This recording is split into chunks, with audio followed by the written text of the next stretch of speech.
Meus irmãos, vamos então dar continuidade aos trabalhos. Vamos ouvir o nosso irmão Alcir Mesquita, que ele vai dar continuidade ao estudo do livro dos Médiuns, e ele vai tratar do capítulo 21. Vamos prestar a máxima atenção e que o nosso irmão seja muito inspirado nessa noite.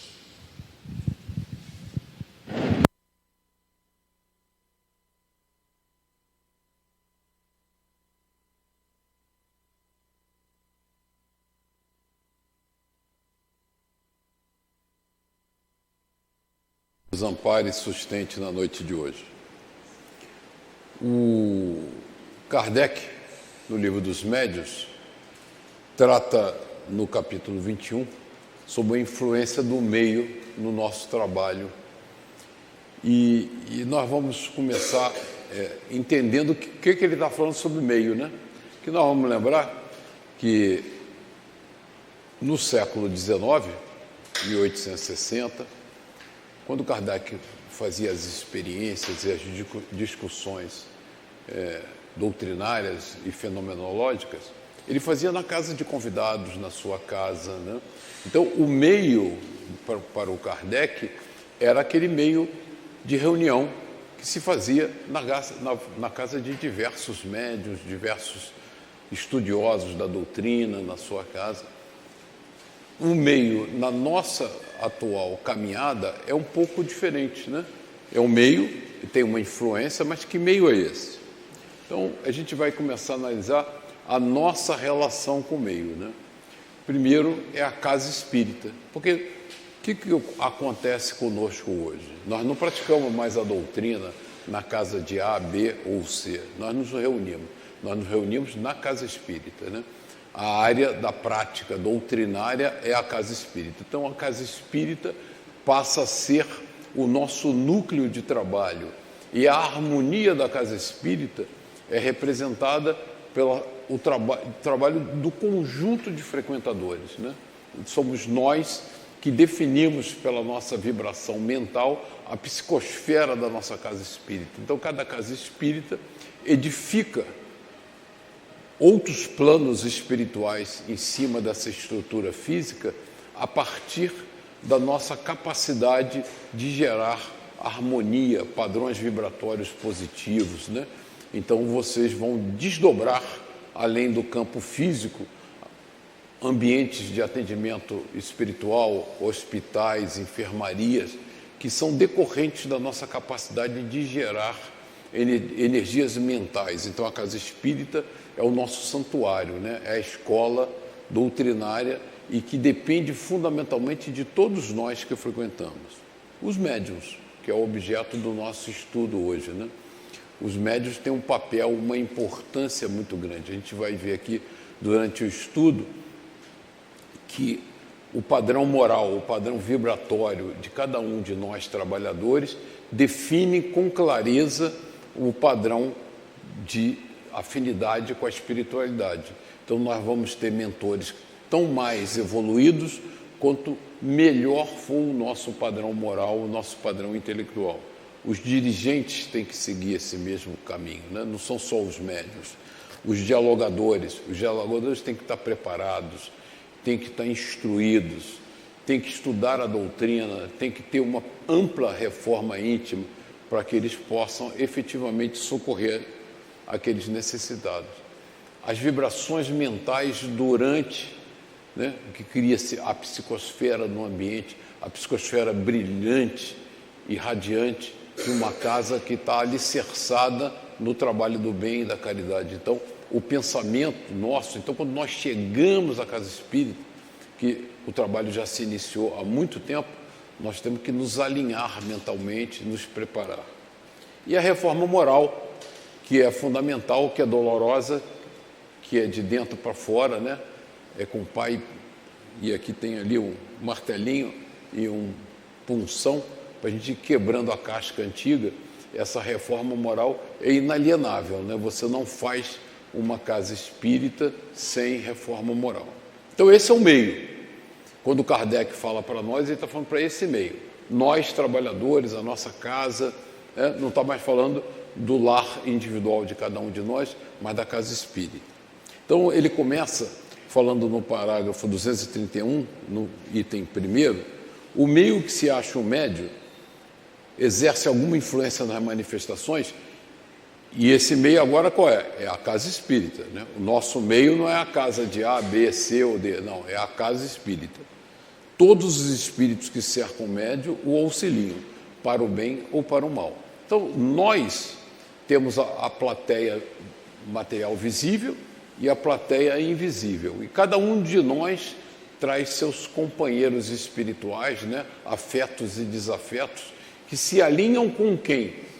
Com a sintonia vibratória que nós geramos a partir do nosso pensamento. Então, se nós temos pensamentos alinhados e vontade firme no trabalho do bem, nós atraímos juntos conosco espíritos elevados, espíritos superiores. Se nós nos desequilibramos nas lutas do dia a dia, né, e que é comum, nós trazemos companheiros sofredores, que se alinham com aquele sofrimento, que se alinham com aquele padrão de comportamento. Então, quando nós chegamos aqui, nós temos duas plateias. A plateia material, encarnada, espíritos encarnados, e a plateia dos nossos companheiros que chegam conosco. E quem chega conosco, chega alinhado com os padrões vibratórios que nós temos. Então, Kardec reforça isso, para o bem ou para o mal. Por quê? Porque se nós estamos bem acompanhados, esses mentores nos inspiram, nos animam, nos orientam, nos estimulam no processo de transformação íntima. Se nós estamos mal acompanhados, da preguiça, da má vontade, né, a intriga, e é um processo de sintonia vibratória. Não podem os espíritos superiores triunfar da má vontade do espírito encarnado que lhes serve de intérprete ou médium e dos que o cercam, né, a plateia em geral. Quer dizer, então, se nós temos uma plateia desalinhada, trabalhadores da casa espírita que não estão com o seu padrão mental desalinhado, Kardec pergunta, mas mesmo assim, né, um espírito superior não pode usar daquele médium para fazer um bom trabalho? E eles respondem, podem, quando julgam conveniente e conforme a intenção da pessoa que a eles se dirige. Já o dissemos, os espíritos mais elevados se comunicam às vezes por uma graça especial, malgrado a imperfeição do médium e do meio, quer dizer, de quem está sendo o médium e de nós que estamos trabalhando. Mas então, estes se conservam completamente estranhos ao fato.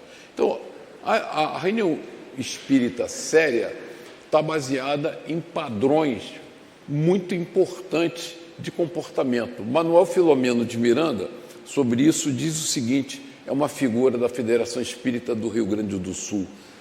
Não há educação mediúnica sem crescimento moral. Então, é indissociável, né? O que a gente vai aprender nesse capítulo com Kardec é que crescimento moral e desenvolvimento mediúnicos são indissociáveis. Conquista que atrairá os bons espíritos. Essa plateia que Kardec se refere, que é invisível, essa plateia é de espíritos puros se nós associarmos educação mediúnica com crescimento moral. Fortalecerá os laços com o anjo guardião, enquanto reforça o nível energético do perispírito e melhora a organização mental de tal modo que o banco de dados das ideias arquivadas esteja prontamente disponível. Quer dizer, a gente sabe que os espíritos, quando se comunicam, usam das nossas memórias, né, da nossa base de dados de experiência de vida, e se nós estamos bem preparados, bem sintonizados, esse banco está disponível, né? Isso, Manuel Filomeno fala no livro Vivência Mediúnica, que é um trabalho importante para os médiuns. E aí nós não podemos deixar de esquecer nunca, que é uma pergunta do Livro dos Espíritos que eu amo, né, que é a 459, que é do capítulo 9, da intervenção dos espíritos no mundo corporal. E Kardec pergunta, na pergunta 459, influem os espíritos em nossos pensamentos e nossos atos? O grifo é meu, né? Muito mais do que imaginais. A gente tinha que ter essa pergunta na cabeça o tempo todo. muito mais do que imaginais. Influem a tal ponto que, ordinário, são eles que vos dirigem. Quer dizer, a resposta dos espíritos a Kardec é taxativa, não deixa nenhum espaço de dúvida, né? Se nós sintonizamos mal, né? Colocamos mal o nosso pensamento, vibramos em desarmonia, nós nos associamos com espíritos perturbadores que vão dirigir a nossa vida, vão se insinuar no nosso dia a dia, nos levando a tropeços importantes. Por isso que o cuidado no dia a dia, né? A nossa preocupação, porque a gente tende, eu brinco, né? A gente é espírito, agora a gente não está tendo sessão pública na sexta-feira, mas a gente tinha, então a gente é espírita 6 horas por dia, né? Porque a gente se comporta dentro de um padrão, segunda, quarta e sexta, de 6 às 10 da noite, a gente fica comportadinho. O resto, a gente faz o que a gente sempre fez na vida. E isso é muito mal, porque isso a gente tem... Oi? Depois vem o resultado. Depois vem o resultado. Não tem conversa, né? E é uma coisa intuitiva, porque você, no dia a dia, esquece dessa afirmação de Kardec, né? E é muito comum você se destemperar, se você não tomar cuidado no trânsito, né? Com aquele motorista inadequado que incomoda, você tende a ficar irritado, você tende a ficar irritado com o vizinho que incomoda, e às vezes a gente fica além da conta e perde as estribeiras. E quando perde as estribeiras, com quem nós nos associamos?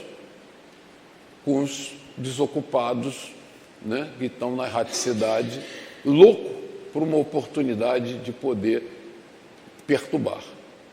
Nos abrimos campo vibratório, a brecha está feita, ele se associa, feito a conexão vibratória, vem a sugestão errada que nos leva a decisões, às vezes, desastradas.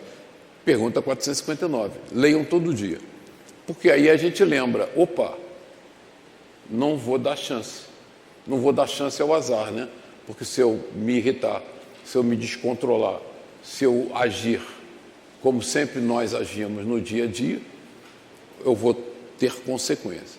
E no mesmo capítulo, Livro dos Espíritos, pergunta 495, e parece uma dobradinha, né? 459 e 495, poderá dar-se que o espírito protetor abandone o seu protegido por se lhe mostrar este rebelde aos conselhos, porque os nossos mentores espirituais estão o tempo todo ali nos dando bons conselhos, né? A gente vê isso até nos desenhos animados, né?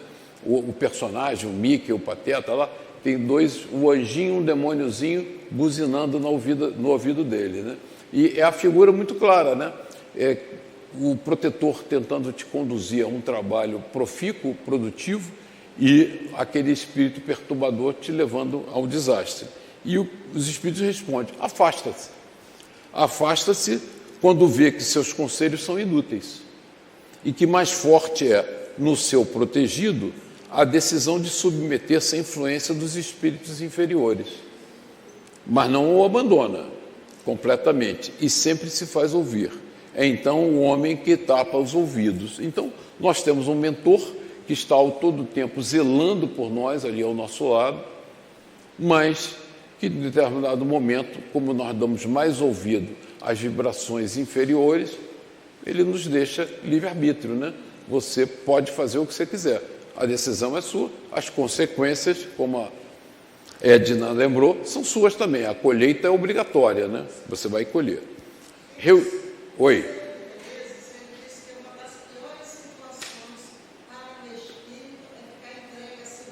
Exatamente, exatamente. E fica entregue. E quando acontece isso, reforçando a sua fala, você não fica entregue a si mesmo, você fica entregue a você e aquela turba, né, que está ali em volta de você. Eu me lembro de uma frase interessante sobre isso, do Diolindo Amorim, que ele fala, isso me marcou muito a mente, que ele diz o seguinte, quando eu via, né, ele, alcoólatra na mesa de um bar, eu não vejo um, eu vejo muitos. Porque é ele e toda aquela turba de viciados no álcool associada ali, bebendo com ele e induzindo ele aquilo. Porque como funciona esse processo na erraticidade, né? Os nossos irmãos desencarnados que têm necessidades materiais e querem satisfazer essas necessidades porque eles gostam e têm prazer nisso, quem eles usam, uma vez que eles não têm mais corpo físico? Quem vocês sugerem que eles usam? Hã? Nós.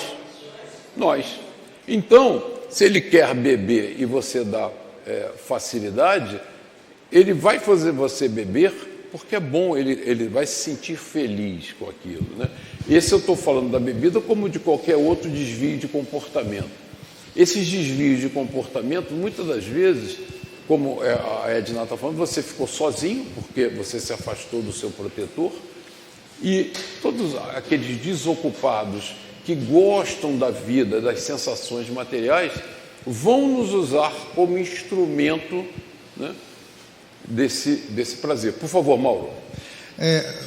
No item anterior, quando os espíritos respondem e falam que os espíritos superiores sempre se fazem... Peraí, deixa eu desligar aqui, peraí. Sempre se fazem ouvir, principalmente na questão de desdobramento. Por isso que ele fala que é então o homem quem tapa os ouvidos, porque quando você retorna para o corpo carnal, aquilo é esquecido e você começa a fazer as mesmas, desculpe o termo, as mesmas besteiras de sempre. Nós desdobrados somos mais suscetíveis a essa intervenção desses nossos amigos espirituais, desses nossos protetores, e quando voltamos, a figura, tapamos o ouvido, porque o corpo físico nós ficamos absolutamente insensíveis às sugestões da espiritualidade superior, e aí nós somos sensíveis às sugestões dos nossos amigos que estão aqui, né, ombro a ombro conosco na vida material. Você vai falar? Não, você está só dando suporte. Obrigado. Os espíritos superiores procuram encaminhar para uma corrente de ideias sérias as reuniões fúteis. Os espíritos superiores não vão às reuniões onde sabem que a presença deles é inútil. Eles não perdem tempo. Então, por isso que nós temos que calcar o nosso trabalho doutrinário em cima de bases sólidas, morais, para que a gente atraia esse tipo de amigo, né? Amigo espiritual, esses grandes espíritos. Porque se a gente fraquejar a qualquer momento, eles não vão vir para trabalhar conosco, porque nós abrimos brechas à atuação da espiritualidade inferior. E quando eu falo isso, nós temos que estar alerta que a gente desliza nos pequenos detalhes, né? É a maledicência do grupo, é o disse-me-disse, é uma pequena má vontade com um colega que a gente discorda e fica irritado, e pensa mal, e rejeita. Esse tipo de desarmonia é brecha vibratória para a atuação.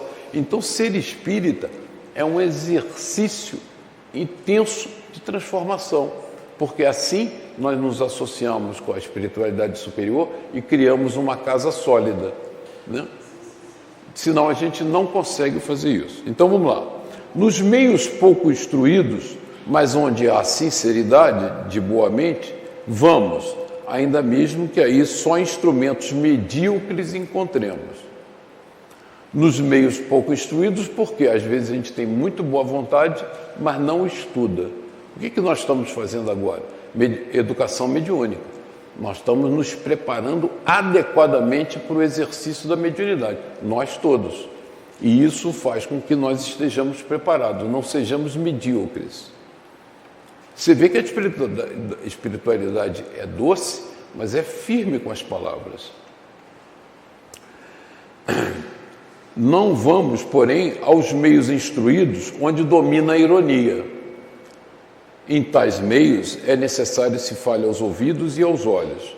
Esse é o papel dos espíritos batedores e zombeteiros.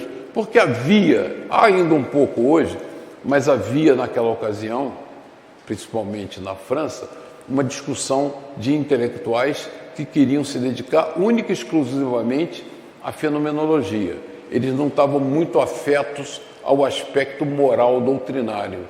Então havia isso. Então eles alertam. Espíritos batedores ou meteiros que vão fazer os espetáculos, a mesa girante, a cadeira que voa e tal, que a gente não está mais preocupado com isso. Superamos, viramos essa página. Nossa preocupação agora é moral. Convém que aqueles que se orgulham da sua ciência sejam humilhados pelos espíritos menos instruídos e menos adiantados. É claro, porque se você se associa à espiritualidade inferior, o que você vai ter é sofrimento, não tenha dúvida, de alguma natureza. Então Kardec e os espíritos enfatizam isso, porque era uma realidade que eles viviam, não é a realidade que nós vivemos.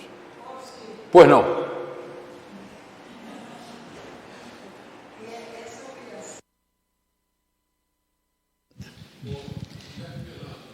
Essa humilhação que foi falada no item anterior é exatamente os espíritos que estão ali, que são de qualidade inferior, moralmente falando, eles vão ridicularizar as pessoas que estão ouvindo-os, né? Então, eles vão contar até das suas torpezas, dos seus aborrecimentos, das coisas da sua família, daquilo que você está passando e que não gostaria de que ninguém visse. Então, eles são humilhados justamente por conta disso.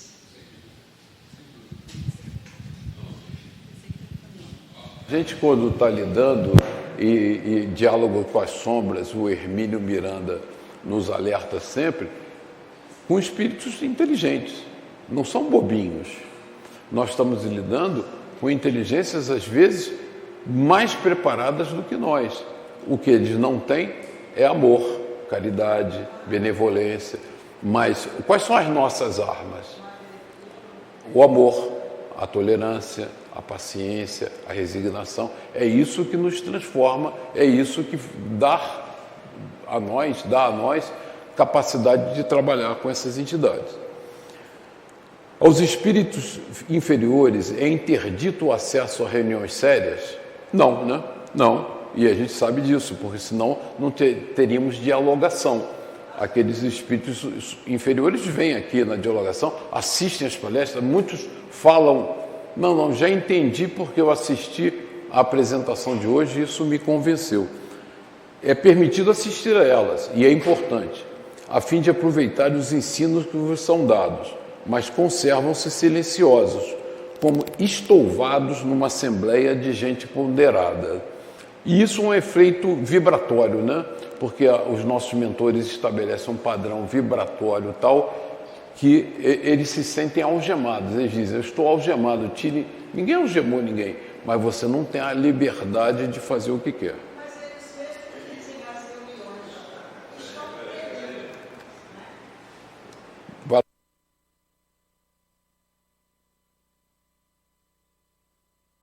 Que estão sendo presos, porque estão me prendendo, eu não consigo falar, não consigo gesticular, porque eu estou preso. Eles falam nas reuniões mediúnicas, não é?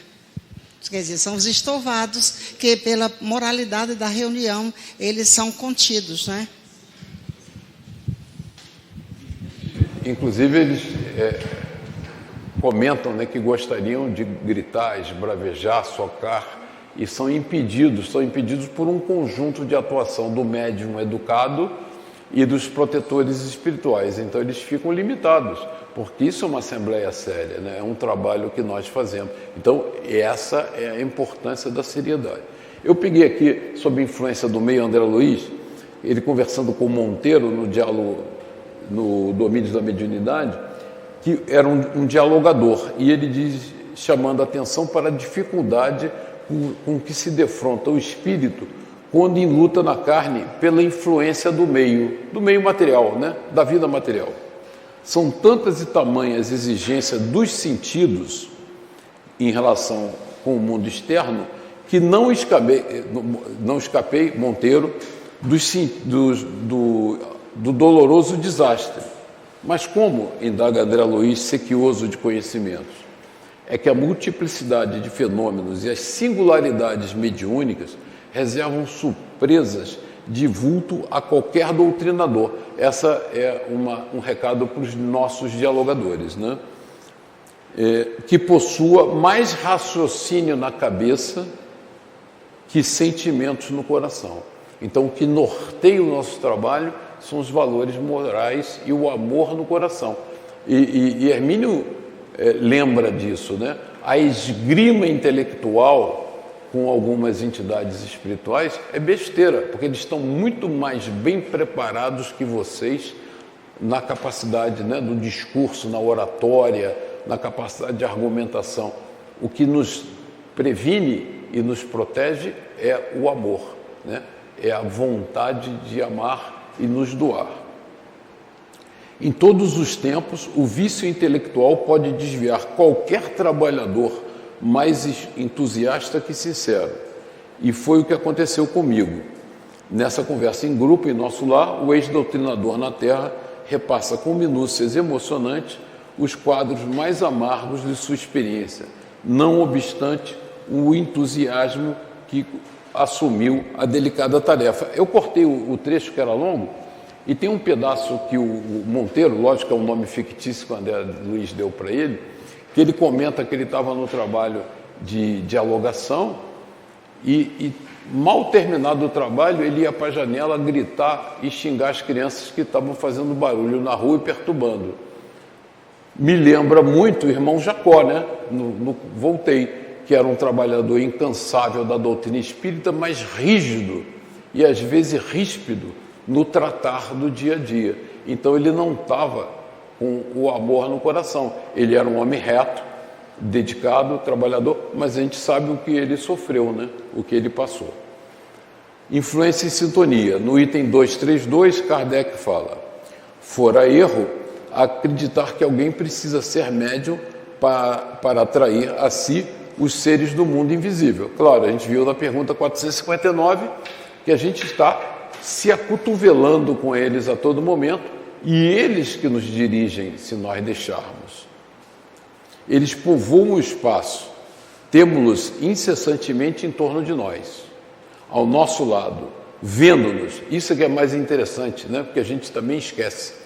Nós somos transparentes, porque nós criamos as formas de pensamento e somos um livro aberto para quem está do lado espiritual, vendo-nos, observando-nos, intervindo em nossas reuniões, seguindo-nos ou evitando-nos, conforme os atraímos ou repelimos.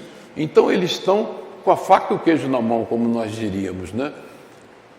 O que cabe nós nos prevenirmos. A faculdade mediúnica em nada influi para isto. Essa relação existe o tempo todo. Ela mais não é do que um meio de comunicação. De acordo com o que dissemos acerca das causas de simpatia ou antipatia dos espíritos, facilmente se compreenderá que devemos estar cercados daqueles que têm afinidade com o nosso próprio espírito, com o nosso próprio comportamento. Quem se afiniza conosco? Quem pensa como nós. E se nós temos pensamentos desalinhados, espíritos desalinhados estão conosco. Conforme é este, graduado ou degradado, né? Opa, peraí. Estado moral do planeta, né? Continuando esse texto, Kardec diz: consideremos agora o estado moral do nosso planeta e compreenderemos de que gênero devem ser os que predominam entre os espíritos errantes. Quem são os errantes que estão na erraticidade, né? São esses irmãos que desencarnam aqui nesse mundo conturbado de dores e sofrimentos e que mantém esse padrão vibratório. Então, a psicosfera planetária facilita a ação desses irmãos. Eles se sentem muito à vontade. Seu sentimento, peraí, onde eu parei, em particular, podemos, pelo caso dos habitantes, pelas suas preocupações, seus sentimentos, mais ou menos morais e humanitários. Dizer de que ordem são os espíritos que, de preferência, se reúnem no seio dele. Partindo desse princípio, suponhamos uma reunião de homens levianos, inconsequentes, ocupados com seus prazeres, quais serão os espíritos que preferentemente os cercarão? Espíritos do mesmo padrão. Não serão de certo espíritos superiores, do mesmo modo que não seriam os nossos sábios e filósofos os que iriam passar o seu tempo em semelhante lugar. E aí ele fala dessa assembleia oculta, né? Assim, onde quer que haja uma reunião de homens, há igualmente em torno deles uma assembleia oculta, que são aqueles que a gente vem trazendo conosco, que simpatiza com suas qualidades ou com seus defeitos, feita a abstração completa de toda a ideia de evocação, independente de evocar espiritual ou B, tem uma turba que vem andando com a gente. Admitamos agora que tais homens tenham a possibilidade de se comunicar com os seres do mundo invisível, por meio de um intérprete, um médium, isto é, por um médium. Quais serão os que lhe responderão ao chamado? Aqueles que estão próximos, que estão no meio de nós. Evidentemente, os que os estão rodeando de muito perto, à espreita de uma ocasião, para se comunicarem. Se numa assembleia fútil chamarem um espírito superior, este poderá vir e até proferir algumas palavras ponderosas, como um bom pastor que acode ao chamamento de suas ovelhas desgarradas. Porém, desde que não se veja compreendido nem ouvido, retira-se, como em seu lugar o faria qualquer um de nós, ficando os outros com o campo livre. Então, a nossa vigilância é importante. E aí Kardec vai, no item 233, caracterizar o que é uma assembleia séria. Nem sempre basta que uma assembleia seja séria, séria do ponto de vista de circunspecta, né? De polida, seja séria para receber comunicações de ordem elevada. Há pessoas que nunca riem, se comportam de forma cordial, sincera e tal, e cujo coração nem por isso é puro. Ou seja, o que vale é o que nós carregamos lá dentro, no nosso coração. O nosso comportamento externo é um detalhe mais educacional, social, do que propriamente de evolução espiritual.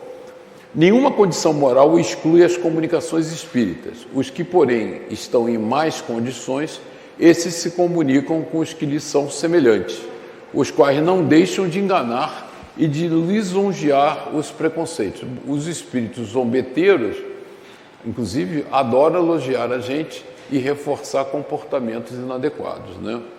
Então, às vezes, a gente fica até impressionado com uma mensagem polida, mas vazia, mas que bajula o nosso ego para que nós sejamos fracos, né? Então, você tem que ser criterioso na leitura das mensagens. Por aí se vê a influência enorme que o meio exerce sobre a natureza das manifestações inteligentes. Essa influência, entretanto, não se exerce como pretenderam algumas pessoas quando ainda se não conhecia o mundo dos espíritos, qual se conhece hoje, e antes que as experiências mais concludentes houvessem esclarecido as dúvidas. Condições do meio. Quando as comunicações concordam com a opinião dos assistentes, não é que essa opinião se reflita no espírito do médium. Quer dizer, nós temos, às vezes, uma visão ruim do dia a dia, dos fatos, da vida, e o espírito comunicante vem e reforça aquela opinião. É que com os assistentes estão espíritos que lhes são simpáticos, para o bem, tanto quanto para o mal, e que abundam nos seus modos de ver. Prova o fato de que, se tiver a força de atrair outros espíritos que não daquela assembleia, né? Que não os que vos cercam, o mesmo médium usará de linguagem absolutamente diversa e dirá coisas muito distanciadas das vossas ideias e das vossas convicções. Kardec está fazendo aqui um alerta que uma assembleia mal estruturada, né? Num meio que não está equilibrado, aqueles irmãos nossos, eles vão reforçar alguns comportamentos como se fossem ótimos, polidos, inteligentes. Eles são espíritos zombeteiros que vão ridicularizar a nossa ação. Me lembro uma vez aqui, há muito tempo, um rapaz que estava em desenvolvimento mediúnico e um dia ele começou a escrever mensagens numa sessão de desenvolvimento de psicografia, mensagens curtas e diversas, e aí você começava a ler, era assinada por Albert Einstein, lembra disso, Gesilda? Isaac Newton. Quando você vê, já sabe que é besterol, quer dizer, é alguém debochado que pegou ele ali para, né? Porque a gente recebeu uma mensagem de um luminar desse, é preciso comer muito feijão, muita disciplina, muito trabalho, né? Nós temos que estar num estado de evolução muito elevado. E ele escreveu numa série, assim, numa tacada só, umas 5 ou 6 mensagens de só figurões, né? Certamente espíritos perturbadores. Em resumo, as condições do meio serão tanto melhores quanto mais homogeneidade houver para o bem. E aí o nosso comportamento como trabalhadores é fundamental. Mais sentimentos puros e elevados, mais desejo sincero de instrução sem ideias preconcebidas. E aí nós temos um papel-chave na formação da doutrina, né? Aí eu peguei um pouquinho nos domínios da mediunidade e uma parte do instrutor Albério, ele está conversando com o André Luiz e ele fala o seguinte, dando continuidade aos nossos estudos, ele está falando para o André Luiz sobre mediunidade, né? De estudos anteriores, precisamos considerar que a mente permanece na base de todos os fenômenos mediúnicos. Então, a mente disciplinada, a mente educada, o pensamento orientado para o bem, para a caridade, para a prece, é fundamental. Cada mundo possui o campo de tensão eletromagnética que lhe é próprio. Ele está falando sobre visão do macrocosmo, né? No teor de força gravítica em que se equilibra. E cada alma se envolve no círculo de forças vivas que lhe transpiram do hálito mental. Quer dizer, das irradiações mentais que nós vibramos quando estamos trabalhando. Então, esse que ele chamou de hálito mental, quer dizer, essa psicosfera nossa, na esfera de criaturas é que se emana em obediência às suas necessidades de ajuste ou crescimento para a imortalidade, dependendo de como nós estamos vibrando. Cada planeta revoluciona na órbita que lhe é assinalada, pelas leis do equilíbrio, sem ultrapassar linhas de gravitação que lhe dizem respeito.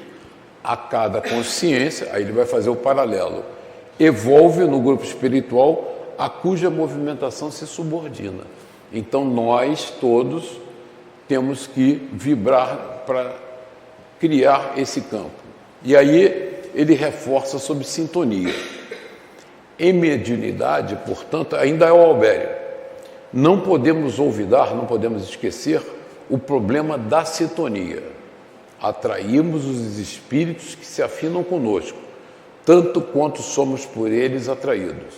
E se é verdade que cada um de nós somente pode dar conforme o que tem, é indiscutível que cada um recebe de acordo com aquilo que dá. Ação e reação, né? Vibramos positivamente, recebemos energias positivas. Vibramos negativamente, recebemos energias negativas.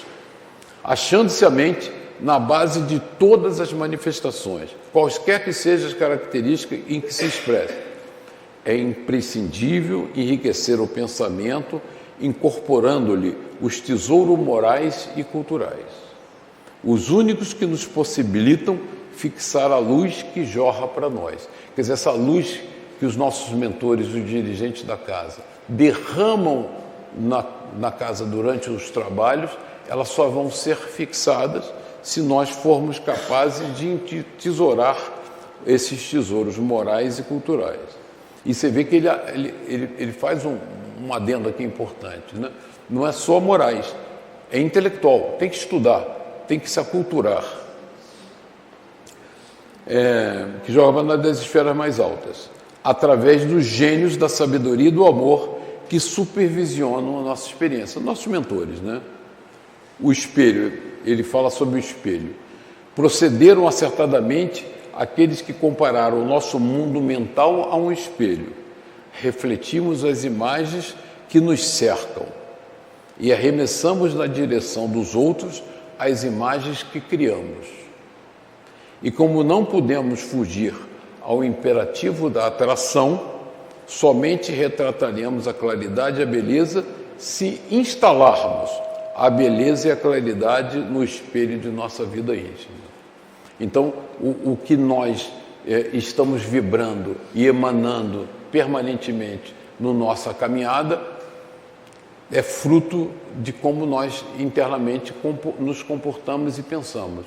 Se nós estamos bem alinhados, nós vamos ser capazes de espelhar essa experiência. André Luiz faz uma advertência, eu tenho um grifo dele, esse grifo não é meu não, é dele. É contraproducente intensificar a movimentação da energia, a energia do trabalho mediúnico, sem disciplinar-lhe os impulsos. É perigoso possuir sem saber usar. Esse é o grifo dele. O espelho sepultado na lama não reflete o esplendor do sol. O lago agitado não retrata a imagem da estrela que jaz no infinito. Esse grifo agora é meu. Elevemos nosso padrão de conhecimento pelo estudo. Então, esse trabalho que nós estamos fazendo, ele é fundamental para melhorar a qualidade do trabalho doutrinário que nós exercemos na casa. Bem conduzido, e apuremos a qualidade de nossa emoção pelo exercício constante das virtudes superiores. Se nos propomos recolher a mensagem das grandes almas, nossos mentores, se nós queremos, né? Mediunidade não basta por si só. É imprescindível saber que tipo de onda mental assimilamos para conhecer a qualidade do nosso trabalho e ajuizar de nossa direção. E aí tem uma passagem bem legal que eu peguei do livro, não sei se todos lembram, do psicoscópio, né? Um aparelhinho lá que ele vai medir as nossas vibrações mentais. Logo após muniu-se de pequena pasta, e talvez porque nos percebesse a curiosidade, André Luiz estava curioso pra caramba, informou o paciente: temos aqui o nosso psicoscópio, de modo a facilitar-nos os exames e estudos, sem o impositivo de acurada concentração mental. Eles vão orientar uma reunião mediúnica e, para ser rápido e eficaz, eles trazem um psicoscópio. Em nosso esforço de supervisão, podemos classificar sem dificuldade as perspectivas desse ou daquele grupamento. Então, eles vêm medir como nós estamos vibrando, de serviços psíquicos que aparecem no mundo.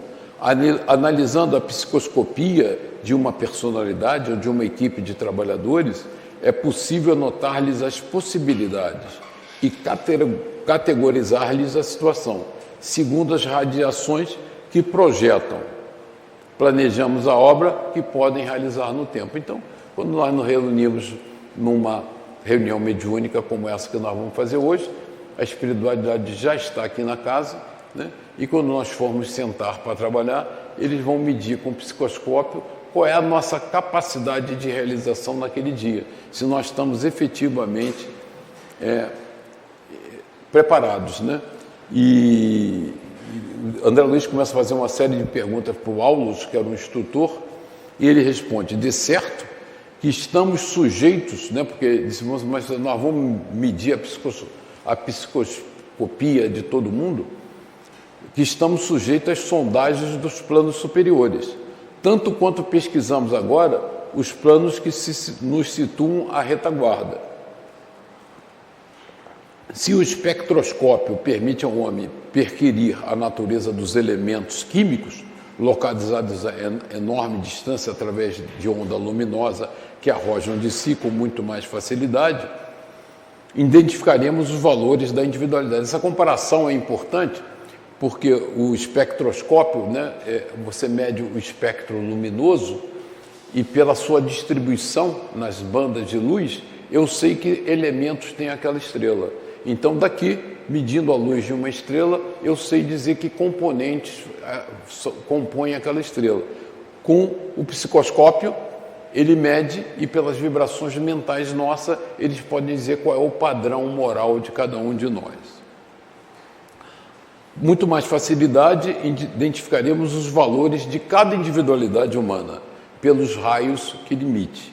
A moralidade, o sentimento, a educação e o caráter são claramente perceptíveis através de ligeira inspeção. Muito rapidamente ele conhece a nossa moralidade, os nossos sentimentos, a nossa educação e o nosso caráter. A harmonização preparatória. Eu confesso que a gente lê o livro e as primeiras leituras, uns trechos passam batidos. Como eu fui olhar mais detidamente para o nosso estudo de hoje, nos domínios da mediunidade, eu resolvi aqui botar, inclusive para fazer uma sugestão para o Dionísio, que ele diz o seguinte, que frase linda que André Luiz diz: nossos companheiros, elucidou o assistente, fazem um serviço de harmonização preparatória. Ele está visitando uma reunião mediúnica e os companheiros estão fazendo um serviço de harmonização preparatória. 15 minutos de prece, quando não sejam de palestra ou leitura com elevadas bases morais, sabem que não deve abordar o mundo espiritual sem atitude nobre e digna, que lhes outorgará a possibilidade de atrair companhias edificantes. E por esse motivo não comparecem aqui sem fazer ao campo que lhes é invisível as sementes do melhor que possuem. Então ele recomenda mandatoriamente que 15 minutos antes da sessão mediúnica a gente se reúna e faça uma harmonização preparatória. Eu acho que é uma recomendação riquíssima, que eu tinha passado batido, nunca tinha percebido essa recomendação incisiva deles, e eu acho que isso é muito útil como instrumento para nós, né? E falando sobre a psicoscopia, centralizando através Aulus convida André Luiz a analisar uma senhora médium, né?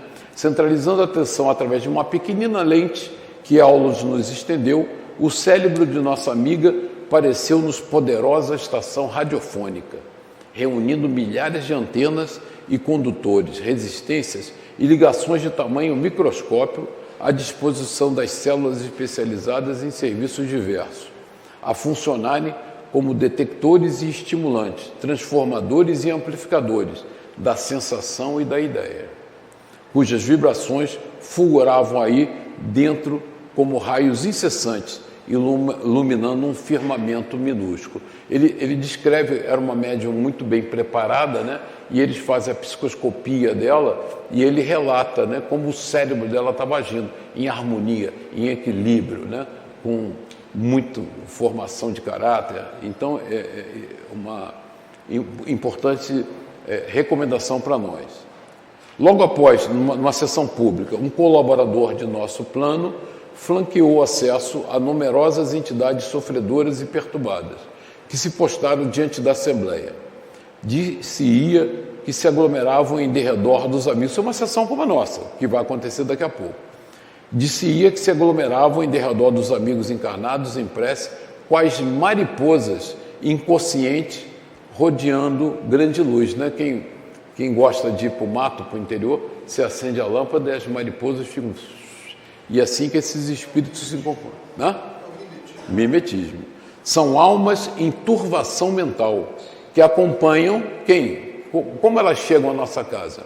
Que acompanham parentes, amigos ou desafetos às reuniões públicas da instituição e que se desligam deles quando os encarnados se deixam renovar pelas ideias salvadoras. Eu quis botar esse texto porque quando a gente chega aqui, mal acompanhado, senta, ora, se harmoniza, né?